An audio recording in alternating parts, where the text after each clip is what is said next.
Okay guys, we are going to finish up this review number 3, which is going to go 35 until 40. I'm going to stop at 43.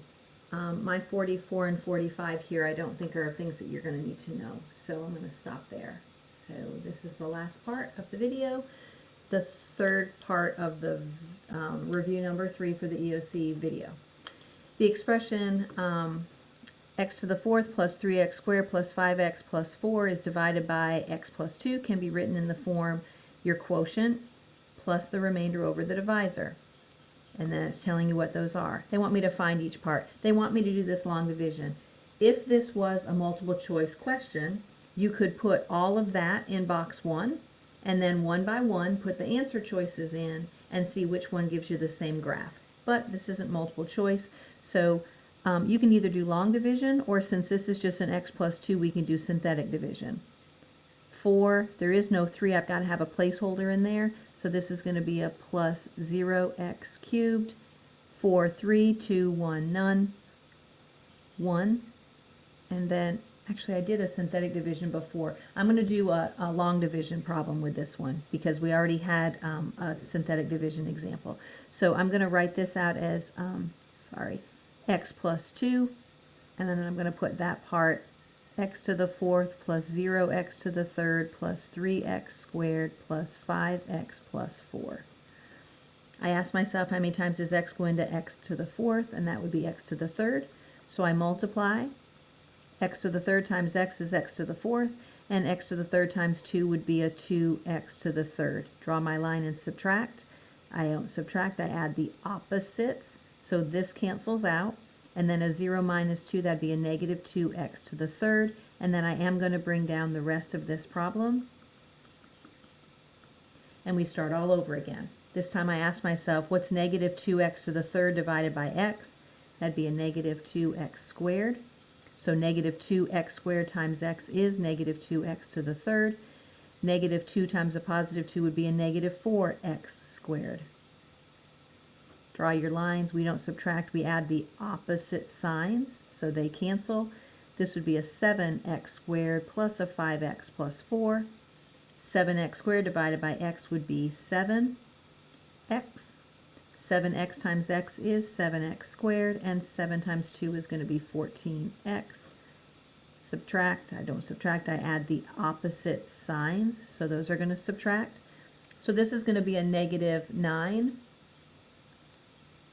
plus 4, and negative 9 divided by x would be negative 9, and then that's going to be a negative 9 minus 18, but I've got to change those signs. So this would be a positive, this would be a positive, they cancel out, and 18 plus 4 would be 22. So the answer to this question is right there. There's your Q, the quotient is right here. X to the third minus 2x squared plus 7x minus 9 plus, and then your remainder, which is 22, over your divisor, which was x plus 2. And that would be your final answer. And what I was saying as far as Desmos goes is if this was an actual question, let me go back up here. Sorry, I don't want that. I want this. If this was an actual multiple choice question, I would have put my original problem in. So I'm going to hit my division first, and I'm just going to quickly try to type in x to the 4 plus 3 x squared. Right, so x to the fourth plus 3x squared plus 5x plus 4, and then I'm going to divide that by x plus 2. And then that answer over there, if this was a multiple choice and choice A said x to the third like we just found, x to the third minus a 2x squared plus that 7x minus 9, and then look, I'm going to say plus, and then I'm going to put it in as a fraction again, so I hit my division sign, 22, and then divide that by x plus 2, and I don't know if you saw it, but it changed on me. So here's your original graph was red, and now my answer choice turned blue, and they're the same answer. So that's a good way for you to go back and check your answer, or if it's multiple choice, you can actually put A, B, C, D options in to see which one gives you the same answer. Okay, number 36, a company makes and boxes spaghetti. One machine's going to fill the box with 75 ounces of spaghetti. That's how much is supposed to be in it. After the boxes are filled, another machine is going to weigh it. The box is thrown out, discarded, if the weight of the box differs by more than 0.42. This is our tolerance right there. I'm not willing to let that be more or less than 0.42 ounces. This is my target weight of 75. Write the inequality that can be used to solve that. Remember, it's always x minus your target, the absolute value of x minus your target, less than or equal to your tolerance. And that's your answer. It's always x, the absolute value of x minus your target weight, or your ideal weight, either way, the perfect, what's it supposed to be, always less than or equal to your tolerance. The perimeter of a rectangular fence, I'm going to draw a rectangle. Perimeter is 340 feet. So that means all four sides added together equal 340. The width to length ratio is 4 to 6. Remember, that's 4x, 6x. So 4x, 6x. Find the area. Well, the area is going to be length times width. So the first thing I need to do is figure out what x is, so that I can then say, put 4 times x, 6 times x, and then multiply those together. Perimeter all the way around. Well, this would be a 4x, and that would be a 6x. So 4x plus 6x plus another 4x plus another 6x. Well, that's supposed to equal 340. You can pop that right in Desmos if you'd like to, but what that's going to tell you is that 20x equals 340. So when you divide through, your x is going to be 17. Again, I could have put this in box 1, y equals 340 in box 2, see where they cross. They would have crossed where x is 17. So that means that this has a 4 times 17 for a width and a 6 times 17 for a, for a width and a height. So this is going to be 68, and 6 times 17 is going to be 102. So the last thing I'm going to do is multiply these two things together, because if your area equals length times width, then it's going to be 68 times 102, which is actually going to be 6,936. And they were feet, so area would be feet squared, because it was going to be a foot times a foot, which would be a foot squared. Again, you can pop all of those into Desmos, right? Box 1, and then y equals 340 in box 2, that tells you what 17 is, and then you can say 4 times 17, it'll tell you 68, 6 times 17 tell you 102, or you can do it on a calculator, and then finally the 68 times the 102 to get your area. All right, number 38, the height of a cylinder. All right, so here's my crazy looking cylinder. All right, the height of that cylinder is 3 times its radius, so 3r. What is the radius? R. If the volume is 2034.72 units, and they want me to use 3.14 for my pi. All right, well then I need to know the volume of a cylinder. Volume is capital BH. B, the area of a circle, right? Because that's what capital B is the area of its base. So that's going to be the area of a circle times its height. I don't know what the height is, but the height is 3r. So since h equals 3r, I can rewrite this and say my volume, 2034.72, is going to equal, it told me to use 3.14 for the pi, r squared, and then my height is 3r. Well, again, I can figure out what r is if I move this other stuff and say, what is 2034.72 divided by 3.14 times 3? That's going to equal r squared times r, which is r to the third, because I had r squared. R times r times r is r to the third power. Well, I'm going to Desmos, and I'm going to ask Desmos to take the cube root, so I can get r, the cube root of what I just wrote right there.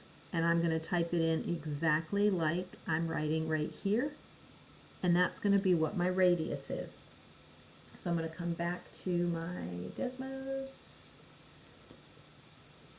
and to get the cube root, I'm going to go to my functions, and then I'm going to come all the way down here towards the bottom, and there it is right there. So that allows me to put a 3 there. You could also have done this whole thing to the 1/3 power, but I think it's easier to see the cube. So I need a division, and then it's going to, oh, that's not where I want my division. I want my division in here. Division. So 2034.72, and I want to divide that by 3.14 times 3. And I did take the cube root of that, so my R is 6. What is the radius? That's all they wanted me to find. So the answer to this question would be 6 units, because we are talking about units, right? It said units here. So this would be 6 units. 39, find the centroid with the following, find the centroid of the following triangles given those coordinates. Okay, so it's really just one triangle, and then centroid, that's the average, the balance point. So I want to find the average of all of my x's. So I'm going to do x plus x plus x divided by 3. And then I'm going to say what's y1 plus y2 plus y3 divided by 3, and that's going to be my answer. So my centroid is going to equal 18 plus 20 plus 16, 18 plus 20 plus 16 divided by 3, and then go back and grab the 3, the 7, and the 5, and divide by 3 because I want the average. And that's going to give me, when I add this all up and divide by 3, it's going to give me an 18. And when I add that all up and divide by 3, it's going to give me a 5. Again, I can just put that in Desmos. 18 plus 20 plus 16 divided by 3 gives me 18. And then I can say 3 plus 7 plus 5 divided by 3, and that gives me a 5. All right, so for number 40, number 40 says we have a cylinder that's going to store water. Its diameter, because it's a cylinder, its diameter is 8. Well, if its diameter is 8, then its radius must be half of that, which is 4. Looks like they want me to find the height. They're giving me the mass,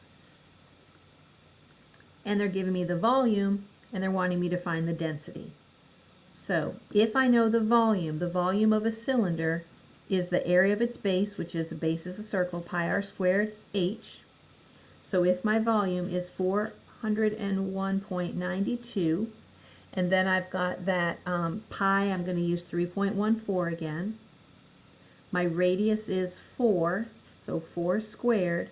I don't know what the height is, so that's what I'm going to solve for.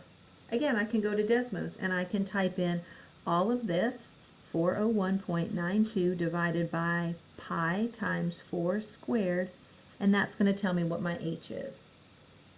So I can literally go right back here, go to my Desmos, and pop that in. You probably guys don't need to see this, but just in case, 401.92, and then I'm going to divide that by the pi and the r squared.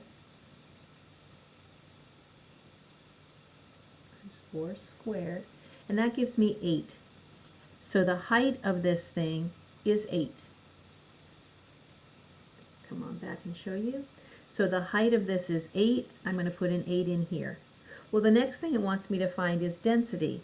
Well, the density, remember, that's like the DMV where you guys get your driver's license from. Density is mass divided by volume.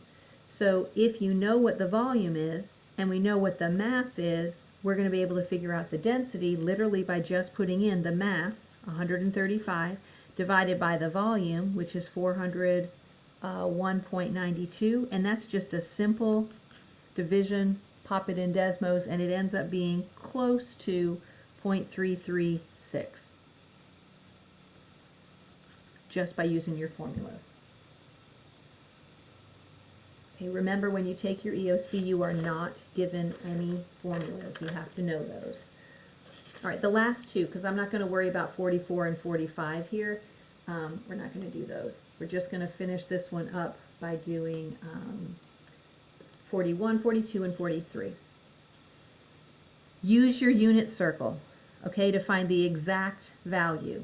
Well, you can either create your own unit circle, and remember, if you go to your Desmos and you go over here to your wrench, you make it that polar graph, you can get, now this is not at home, I want to be, radians and degrees can swap those back and forth, but I'm going to go home, and now you can see the 30, the 60, the 90, the ones that's missing again is that 45. You'll have to manipulate it to get a 45 if you needed it.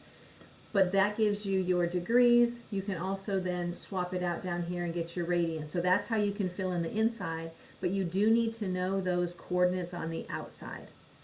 If you want to, I can come here and I can type in cosine, and then it's 150 degrees.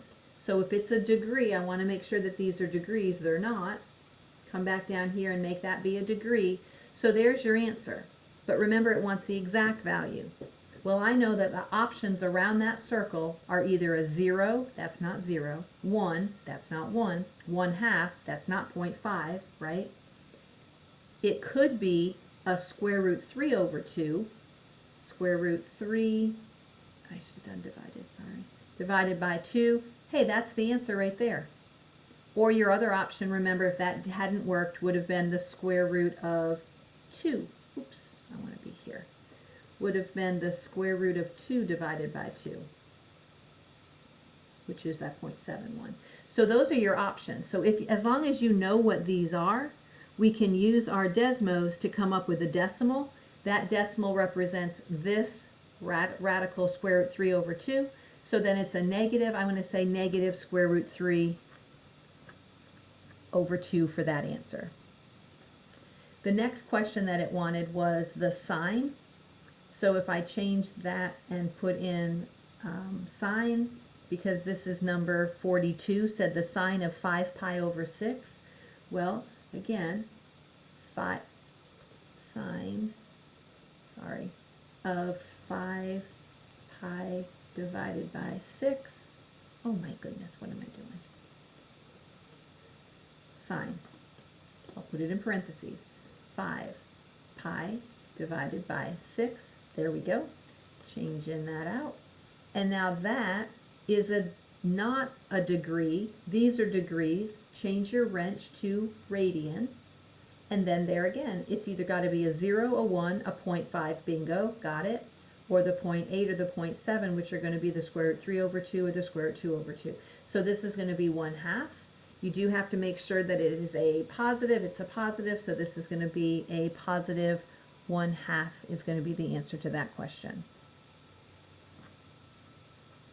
You could also, I mean, if they're going to give you one using the unit circle, it's going to have to be on the unit circle.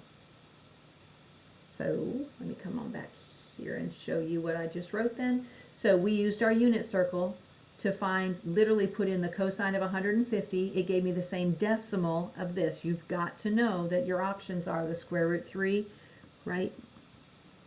Your options, when they're asking you for exact values, your options are 0, 1, 1/2, square root 2 over 2, square root 3 over 2. Again, 0, 1, 0.5, 0.7, 0.8. Those are the answers that you're going to get when you pop these things in Desmos, and you just have to match them back up with these. But you're going to have to remember that those are the exact options. Or it's multiple choice, and you just put the answers back in and see which one gives you the same decimal. All right, so then number 43, this would be super easy if I had a unit circle. I'll show you that at the end. But if you don't have a unit circle, and you know that the x-coordinate is the square root 3 over 2, then what we're going to say, since that's a positive square root 3 over 2, then that must mean that we have to be in the first quadrant because my x is positive. So my x's are positive here. My y's are positive. My x's are negative here, so it's not going to be there. Both of them are negative, it's not going to be there. And x is positive, y is negative. So I'm going to either be in the first quadrant or the third quadrant. Well, I'm going to do my little trick again. So here's my hand, and I want to figure out, it said square root 3 over 2. So I need, for the x coordinate, x comes before y, so that's going to be the cosines on the top of the bend, the sines on the bottom of the bend. I need 3 fingers on the top. So this is an example of the square root of 3 over 2, and then 1 over 2. This angle is a 30-degree angle. So a 30-degree angle is going to be one of my answers. Well then, if this is a 30-degree angle, then that's going to put a reference angle here of 30 degrees. So quick jump back when you're playing tag. All the way around is 360. So what's 360 minus that 30 degrees? And that's going to give you that other reference angle, which is 330 degrees. If you had taken the time to create a unit circle, you could have then said, okay, well, I want to know where is my x, right there, my x coordinate square root 3 over 2. My x coordinate square root 3 over 2 is right here. That's a 30-degree angle. Again, remember, I know we have to be positive, so it has to be one of these two. Well, the only other place where I'm going to get a square root 3 over 2 is right here, which is a 330-degree angle. So if you have your unit circle, you can get your answers just like that. All right. There was that other question that that we talked about for number 31. I was watching one of those videos that was out there on YouTube about a guy that was showing you tricks for your Desmos. I don't think that you're going to get a question quite this difficult, but if we do go back to that 31, it's telling you of a period of 2. So remember, that's 2 pi divided by b is the period. If that equals 2, then you must be dividing by pi to get rid of that pi so that your answer would be 2. So I know in this case, the b has to be pi. So I've got that one already.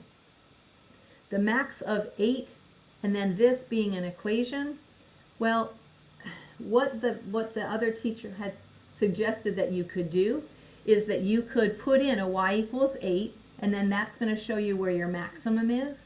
And then he just suggested that it would probably be a multiple choice where you can pick these different numbers, and by playing with these different numbers on the slider, so notice I put in a cosine b x plus k, I added a slider, and then you can just play with these numbers right here, the a, the b, and the k, until you get something that has a maximum that hits at 8.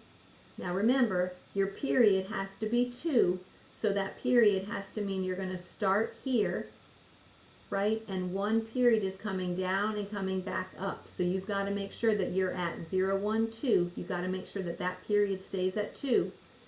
And I put in it at 3.14. You could have put it in as pi if you wanted to. But then, and actually if I change that to a pi, it might not give me a decimal anymore. Okay, so that's exactly how you're going to get it. But then I put down here that f of 5.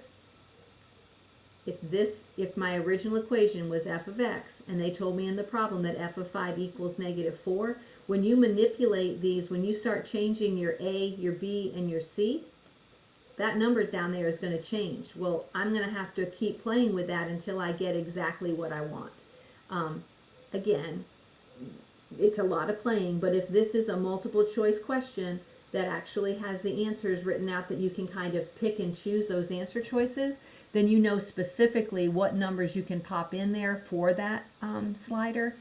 And anyway, this I believe is these were the numbers that worked out. The a was 6, the b was pi, and the k was 2. Because one more time, looking back at that picture, my a was 6, my b was pi, and my k was 2. So if this was one of those drop-down questions where they're asking you, like, here are some options for A, options for B, options for K, then you can just put those specific options in here and find your answer that way. All right, and I think if we go back, that was the last one, yep, that we wanted to do. All right, thanks, y'all.